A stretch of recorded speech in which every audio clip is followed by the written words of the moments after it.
En fait, c'est un dispositif qui date de 5-6 ans à peu près, où on intervient dans des écoles sur des cycles de 6 à 8 séances en fonction de la météo, puisque c'est un sport qui se passe dehors. On fait les séances sur des stades, de manière à ce que les enfants s'acclimatent avec le jeu du golf, mais aussi avec les attitudes à avoir et ce qu'on appelle l'étiquette en golf. Et on finit par une rencontre de fin de cycle qui se déroule sur un véritable golf, où les enfants peuvent enfin découvrir ce milieu qui souvent leur est interdit.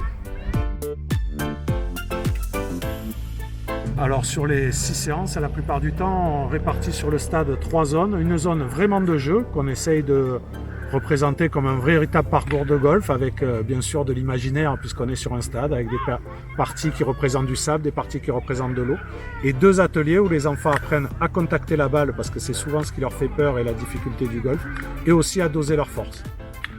Tout au long des 6 séances, petit à petit, on rajoute des difficultés pour arriver dans les dernières séances à ce que vous pouvez voir aujourd'hui, c'est-à-dire un parcours représenté sur un stade de golf. Ils ont tous les trous avec des départs, avec des difficultés. Les enfants, par ce qu'ils ont acquis tout au long des séances, arrivent à pratiquer en toute sécurité et comme on peut le voir avec plaisir, je crois aussi.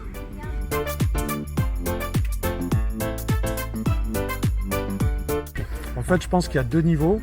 Le premier, c'est le fait que ces enfants ont accès à un sport qui leur paraît inaccessible tout au long de l'année parce que les golfs sont très chers et parce qu'on a l'impression que c'est réservé aux adultes et voire même aux personnes âgées, alors que c'est une activité vraiment intéressante pour tout le monde.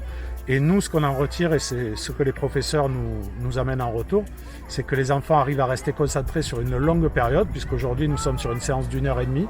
Ils arrivent à respecter des règles qui sont souvent pesantes et à canaliser toute leur énergie sur une activité qui demande énormément de concentration.